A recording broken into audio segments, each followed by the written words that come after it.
Cordiales saludos amigos, nuevamente estamos aquí en el segmento de entrevistas en Periodismo Ciudadano. Ahora tenemos la grata presencia del politólogo Marcelo Larrea, quien vamos a abarcar temas muy importantes sobre el tema de la política ecuatoriana. Bienvenido, Marcelo. Muchas gracias, José. Para mí es muy grato compartir contigo en Periodismo Ciudadano estas inquietudes que atraviesan a todo el pueblo ecuatoriano. Bueno, vamos a iniciar, Marcelo, con los temas muy importantes que se ha abarcado en estas semanas, en estos días, en estos meses, sobre el tema de las preguntas de la consulta popular emitidas por el gobierno central, que no llegan aún hasta la Corte Constitucional, pero ya el presidente el día de ayer lo ha dicho en el cantón Empalme, en la provincia del Guayas, que va a realizar una movilización hacia la Corte Constitucional. ¿Cuál es el panorama que se avecina para los ecuatorianos? Bueno, empezaría por la última parte de la pregunta. El anuncio del presidente de que va a hacer una movilización social frente a la Corte Constitucional revela que, lamentablemente, el presidente no conoce lo que es la política, lo que es la función del presidente de la República, lo que es la Corte Constitucional, lo que es la gestación de la República del Ecuador. La República del Ecuador nació del movimiento independentista a inicios del siglo XIX y formó una república. Formó una república en la cual se establece la independencia, la separación, la equidad, que son la base de la legitimidad y de la autoridad pública. Si el presidente de la República no comprende sus funciones y cree que le corresponde movilizar al pueblo ecuatoriano o a una fracción del pueblo ecuatoriano que le apoye frente a una decisión de la Corte Constitucional, nos está anunciando que está en camino a una dictadura. Eso carece completamente de sentido. Existe la independencia de poderes precisamente para que la justicia obre independientemente del Poder Ejecutivo. La Corte Constitucional es un órgano de control constitucional. En consecuencia, tiene que cumplir sus funciones. El agredir esas funciones es decirnos al pueblo ecuatoriano, no sé si consciente o inconscientemente o por desconocimiento de la naturaleza del ABC de la República, que él se está orientando hacia un régimen dictatorial que violente los poderes públicos y que a través de la intimidación, como es la movilización social desde la presidencia de la República o la movilización del presidente de la República contra la Corte Constitucional, va a poder obtener sus propósitos. Pero el presidente Noboa no está en su derecho en este momento de ir y a defender las preguntas que está emitiendo en la Corte Constitucional. Tiene que hacerlo jurídicamente. Si han existido una multitud, más de 10 o 20 demandas de inconstitucionalidad de las leyes aprobadas por la Asamblea Nacional, gestadas por el gobierno del presidente Noboa, ya sea en la presidencia de la República o en el mismo Poder Legislativo, tiene que acudir constitucionalmente. Debería pedir una audiencia a la Asamblea Constitucional y explicar la constitucionalidad de sus propuestas, pero no hacer una movilización, que generalmente las movilizaciones sociales son recursos de los pueblos, de las sociedades, para enfrentar los abusos del poder, no al revés. Aquí no hay ningún abuso de poder de la Corte Constitucional. La Corte Constitucional ha declarado la suspensión de numerosas normas de las leyes aprobadas por su gobierno. Por lo tanto, esas normas están suspensas. El violentar las competencias y las facultades de la Corte Constitucional a través de una movilización del presidente de la República hacia la Corte Constitucional carece completamente de sentido. Eso no lo hizo ni Pinochet ni lo hizo Hitler. Eso no tiene ningún sentido.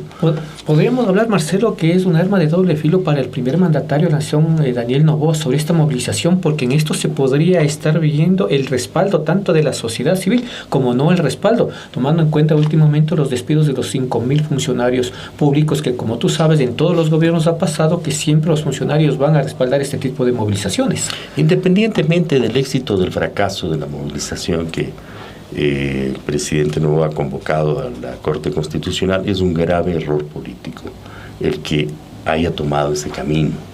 El presidente de la República debe defender la constitucionalidad de sus decisiones y un elemento sustantivo del ejercicio del poder, que los presidentes de la República juran cuando asumen el poder, es cumplir y hacer cumplir la Constitución. y un elemento sustantivo de una constitución republicana, de toda constitución republicana, no solo de la de Montecristi, sino de toda la historia constitucional de la República, es la independencia y la separación de poderes.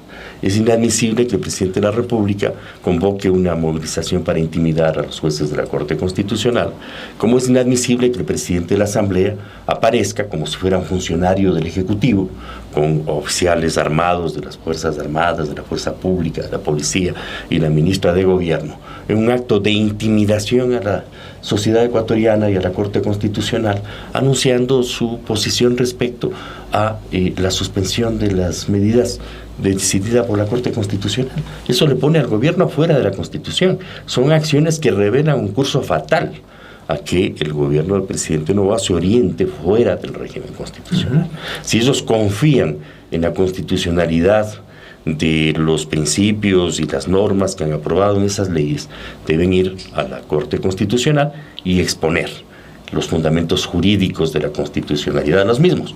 Pero este tipo de actos revelan que están dispuestos a utilizar recursos artificiales de la fuerza pública en el caso del presidente de la Asamblea, y de la capacidad de movilización que pudiese tener el gobierno para agredir a la Corte Constitucional, lo cual evidentemente es una ruptura de lo que llaman el Estado de Derecho o de derechos.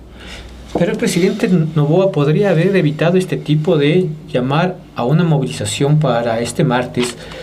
Sí, no, que debía haber hecho los asambleístas en la Asamblea, no aprobar esas leyes que eran algo inconstitucional. Es más culpa de la Asamblea Nacional que los legisladores que el presidente Noboa. Hay una culpa compartida del Ejecutivo y del Legislativo. Hay una responsabilidad repartida entre los dos organismos, pero es evidente que el presidente de la República lidera el bloque legislativo mayoritario de la Asamblea Nacional. Es inadmisible que la Asamblea Nacional haya aprobado normas que violentan el ABC del derecho universal. Por ejemplo, el tema del indulto anticipado. Eso carece absolutamente de sentido.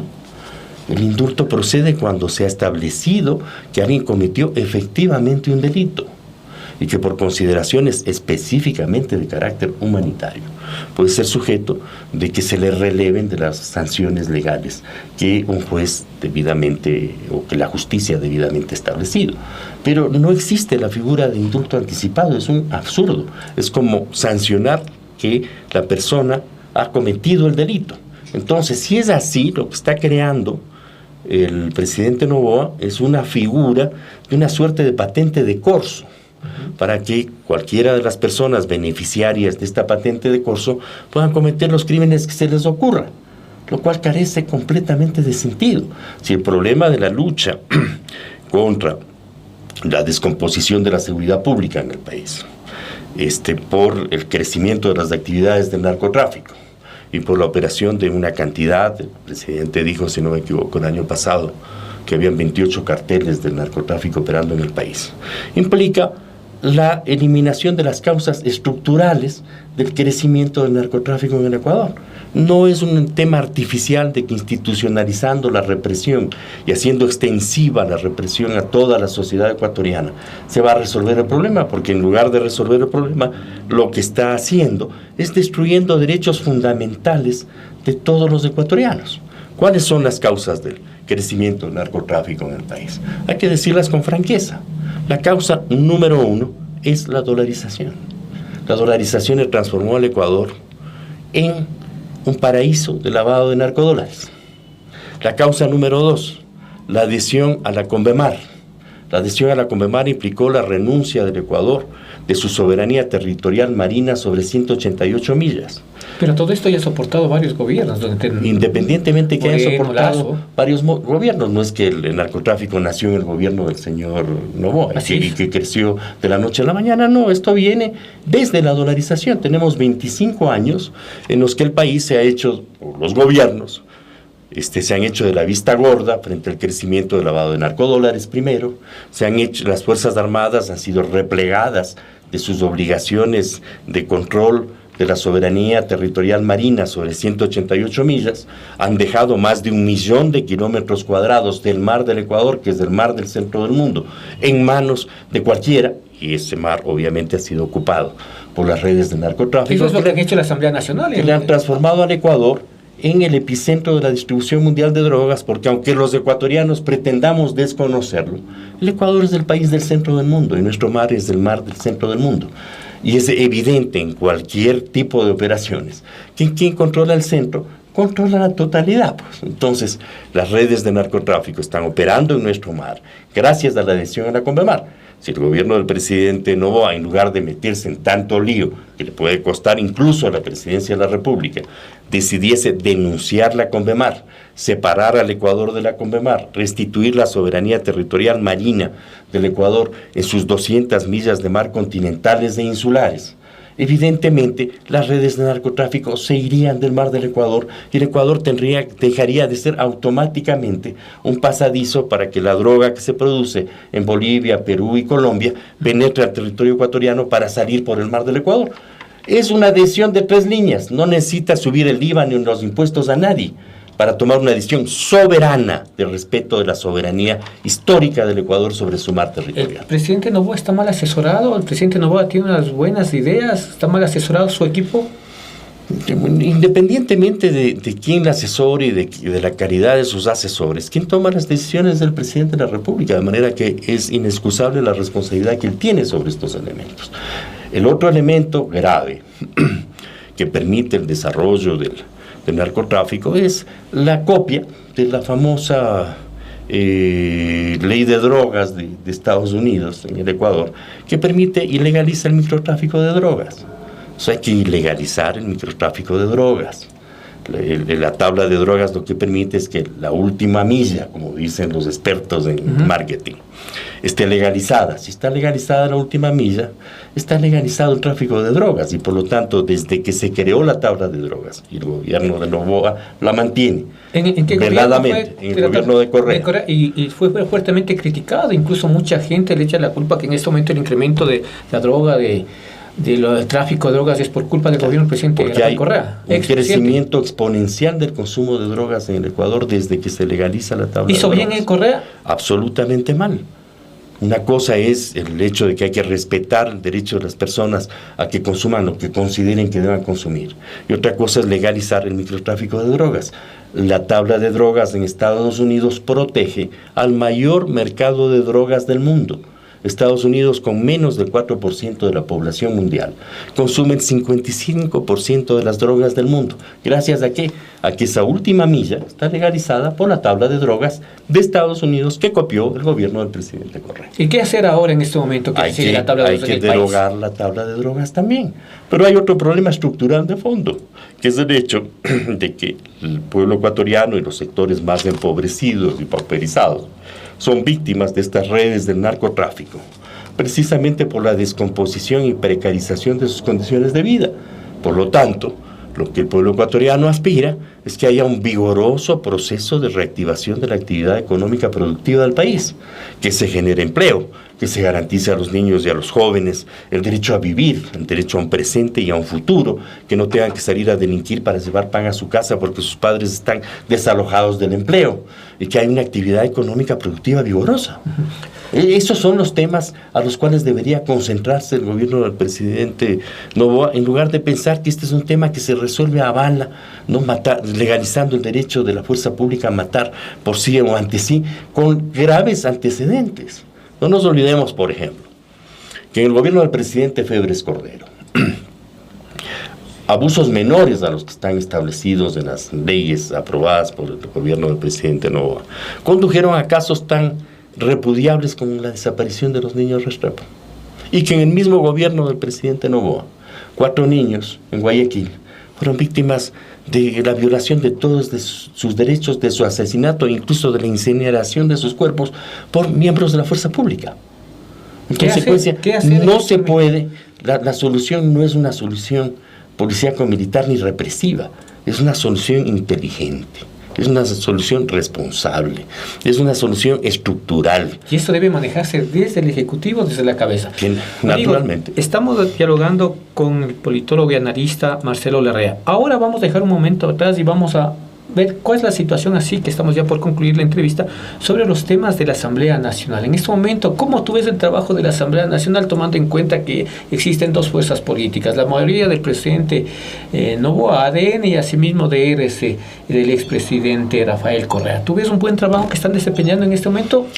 Lamentablemente, el cuestionamiento masivo a las leyes aprobadas por la Asamblea Nacional, ya sean de iniciativa legislativa o de iniciativa ejecutiva, revelan que no, que hay un abuso de la mayoría parlamentaria, que en lugar de que la mayoría parlamentaria y la Asamblea Nacional operen estrictamente observando los principios constitucionales, lo que está ocurriendo es que creen que tienen poderes absolutos y que el Ecuador, al tenor de las distintas normas que se interconectan en este ámbito, está siendo llevado a la institucionalización de una dictadura, de un Estado sobre el Estado o dentro del Estado, que previamente al cometimiento de cualquier tipo de crímenes y de abusos, legaliza la comisión de esos crímenes y abusos y su impunidad, y que lejos de reconstruir la estructura jurídica de la República, lo que está haciendo es dinamitando la estructura jurídica de la República. Hay una responsabilidad de la Asamblea Nacional en este sentido, y por lo tanto el fracaso de esa mayoría parlamentaria y de esas leyes está expuesto en que hay más de 20 impugnaciones de distintos sectores a las leyes aprobadas. Y ahora nos enfrentamos además a una cadena de preguntas de una consulta popular que plantean cosas tan absurdas que lesionan a las Fuerzas Armadas del país y a la soberanía del país, como la introducción de bases militares extranjeras y como el derecho de que legalizar el hecho de que los recintos militares de las Fuerzas Armadas ecuatorianas puedan ser cedidos a fuerzas militares extranjeras. Es algo que carece completamente de sentido. O sea, si uno lee eso, cualquier persona en el planeta que lee eso, va a decir, este es un presidente o un gobierno que lo que está planteando es la disolución de la República del Ecuador. Y así también el tema de la institucionalidad de la Asamblea Nacional ha sido fuertemente masillada por los miembros, por los asambleístas, ¿no? Como es el caso de familiares que estaban familiares asambleístas laborando en la misma Asamblea Nacional, así también el asambleísta de RC que supuestamente está detenido por violación, que ya fue destituido. Un tema muy complejo. Los ecuatorianos no votaron bien por los dignatarios, simplemente votaron por la imagen en sí de un candidato. Lamentablemente, uno de las piedras angulares de la crisis de representación política en el país viene desde la dictadura militar de la década del 70, que en nuestro criterio privatizó los derechos políticos. Los derechos políticos no pertenecen a los ciudadanos y a los votantes, pertenecen a los dueños de los partidos. Ellos son los que designan los candidatos como les dé la gana, y generalmente designan candidatos serviles, borregos, alzamanos, gente que no piensa ni tiene reconocimiento social para representar a la sociedad en la asamblea. En consecuencia, el pueblo ecuatoriano lo que tiene que hacer es votar por el menos peor. Y las consecuencias que tenemos es la descomposición del régimen democrático y del régimen electoral del país. Lamentablemente ese es el estado en el que estamos. Antes la representación política era mucho mejor porque eran los ciudadanos los que escogían los candidatos, auspiciados por una u otra tendencia política. Pero en consecuencia las tendencias políticas tenían que auspiciar personas que tengan un reconocimiento por sus cualidades, por haber servido a la sociedad, por su seriedad, por su responsabilidad, no al orden del dueño del partido. El dueño del partido les obliga o les ordena que voten una tontería, levantan el brazo y votan una tontería. ¿Tu punto de vista en este momento para que se quiten los recursos económicos para los partidos políticos para las próximas elecciones y cada uno trate de buscar financiamiento? ¿Cómo lo ves? Es un tema muy complejo.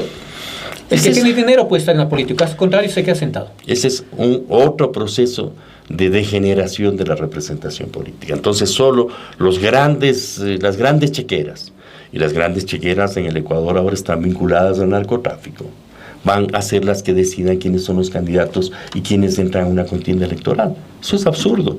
Cuando se planteó de que la campaña electoral debe ser financiada con recursos públicos, se planteó para que exista equidad, para que no sean las grandes campañas de miles de millones de dólares o de cientos o de decenas de millones de dólares las que puedan derrotar a un candidato legítimo que por honesto no puede gastar 100,000 o millones de dólares en una campaña electoral, y que en consecuencia el Ecuador esté condenado a elegir a los peores candidatos, como ha venido ocurriendo a lo largo de los últimos años y de las últimas décadas. Es un tema muy complejo, y para finalizar, mi estimado Marcelo, creo que de tu análisis o tu opinión así sobre los temas de la carta que enviaron los máximos líderes de RC, los prefectos y un alcalde al presidente Correa sobre la situación de que al parecer se está desganando RC. ¿Existe algún conflicto interno? Ya el expresidente Correa emitió en un tuit de que prácticamente las cosas no son así, no existe transparencia. ¿Qué mismo sucede ahí? Bueno, esa carta fue recibida con mucho interés por diversos sectores de la sociedad ecuatoriana, no solamente por los militantes de NC, sino por quienes no militan en NC, y que, conscientes de que este es un movimiento que representa tal vez la primera fuerza electoral del país, individualmente, un proceso de democratización interna, del surgimiento de un liderazgo auténtico que representa la tendencia, es necesario e indispensable. Y que la actuación autoritaria, lamentablemente autoritaria, del expresidente Correa frente a los 4 directivos de los GATS que tuvieron la determinación de hacer esta carta, revela que evidentemente hay un proceso de mucha crisis, una crisis muy profunda en RC. Es de esperar que esa crisis se supere, pero se superará siempre y cuando hay un proceso genuino de democratización. Claro, y así, Marcelo, vamos a esperar que, según ha informado, para el mes de noviembre habrá una convención nacional a ver qué es lo que sucede. Y queremos agradecerte, Marcelo, por tu participación en esta entrevista. Marcelo Larrea, politólogo, quien estuvo con nosotros haciendo un análisis sobre la situación política del Ecuador. Quedó muchas preguntas en el tapete. En las próximas semanas estaremos también para... Muchas gracias, Marcelo. Será muy grato, José, compartir contigo algunas reflexiones sobre la situación en la que se debate el país. Muy buenos días. Periodismo ciudadano.